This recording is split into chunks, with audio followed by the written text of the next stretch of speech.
अमरावतीच्या मेळघाटमधील आरोग्य व्यवस्था कोलमडली असून त्या पार्श्वभूमीवर अचलपूर या ठिकाणी शासकीय वैद्यकीय महाविद्यालय स्थापन करण्याची जबाबदारी मागणी आमदार बच्चू कडू यांनी मुख्यमंत्री, उपमुख्यमंत्री, आरोग्यमंत्र्याकडे लेखी स्वरूपातही निवेदनही सादर केले। अतिदुर्गम भागातील नागरिकांना वेळेवर उपचार मिळत नसल्याने होणाऱ्या मृत्यू आणि गर्भवती महिलेचे हाल आणि बालकाच्या जीवावर बेतणारी ही परिस्थिती लक्षात घेताच आमदार बच्चू कडू यांनी एका निवेदनात नमूद केली आहे। अमरावती येथे आधीपासूनच आरोग्य सोयीसुविधा उत्कृष्टरित्या असल्याचे या ठिकाणी त्यांनी स्पष्ट केले।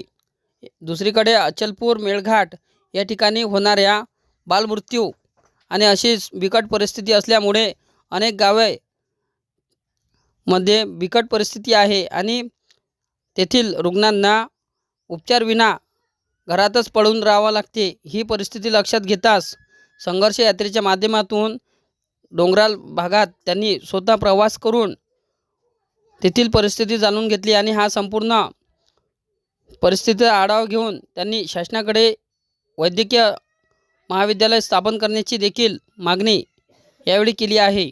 मेळघाट, चिखलदरा हा जो एकंदरीत परिसर जर पाहिला तर रोज काही ना काही बातम्या आपल्यासमोर येतं आणि त्याच्यामुळं इथे 2-3 कॉलेज असताना मला असं वाटतं का हा विचार सरकारनं केला पाहिजे आणि त्यांनी अचलपूरला जर ते दिलं, आमची फार जुनी मागणी होती आणि नंतर तुम्ही हे अमरावतीला करा, पण प्राधान्यक्रम हे अचलपूरला दिलं पाहिजे।